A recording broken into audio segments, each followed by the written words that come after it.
I can hardly believe that we are almost at the end of Beersheba, Genesis, the first book of the Torah. This week's Torah portion is Vayigash, and it means he approached.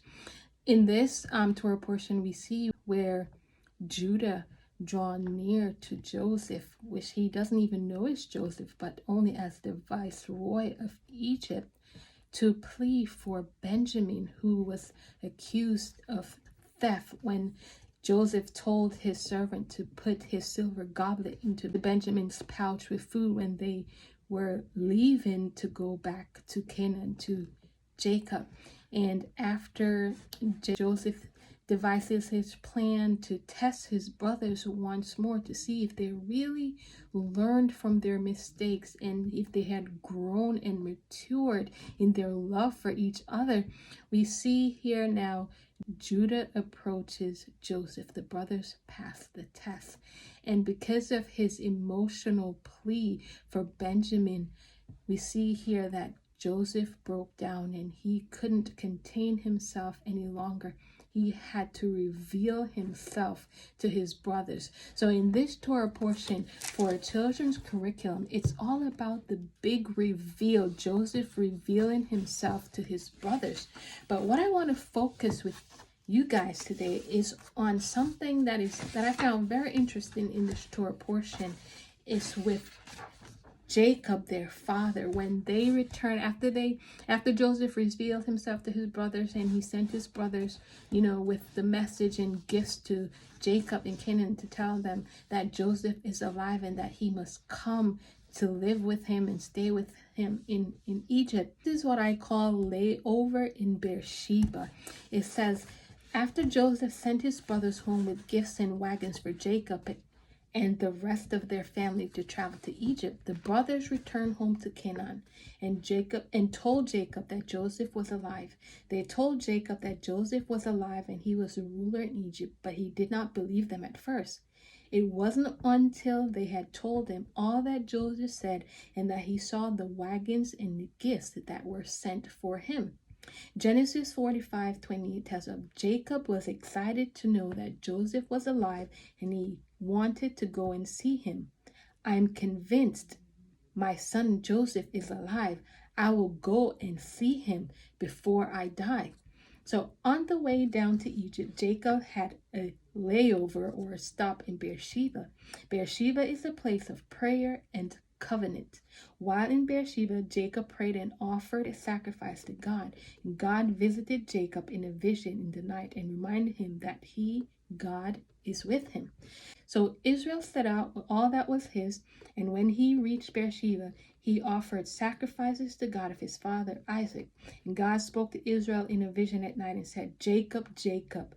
Here I am, he replied. I am God, the God of your father. He said, don't be afraid to go down to Egypt, for I will make you into a great nation there. I will go down to Egypt with you, and I will surely bring you back again. And Joseph's own hand will close your eyes.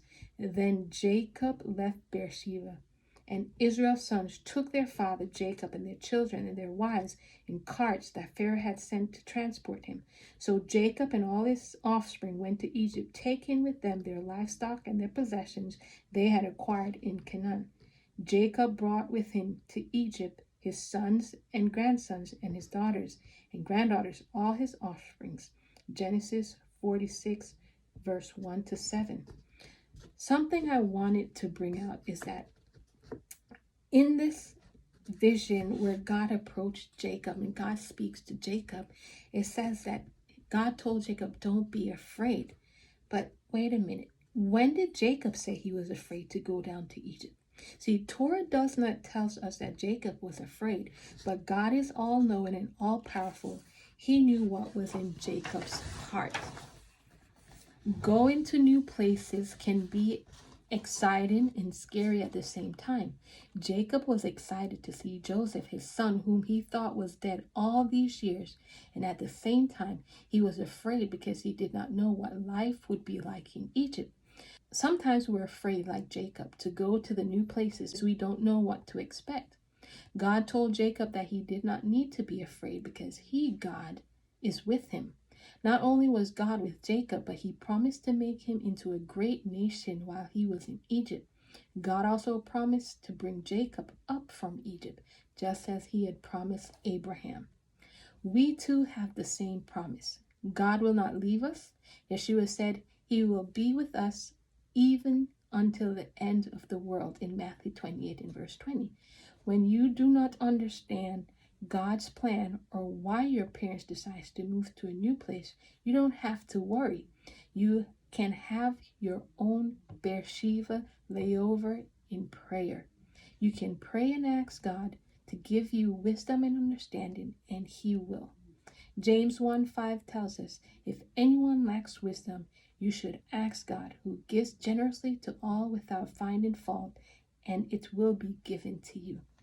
So that's just the lesson I just want to share with you guys from the Torah portion Vayigash, as we look at turning point, a layover in Beersheba. See, there are times in our lives, like Jacob, we will have to stop and pray and ask God for his guidance, his protection, so that we may know that we're on the right path. Parents, I just want to continue to encourage you to train your child in the way he should go, so that when he grows old, he will not depart. Until next time, Shalom.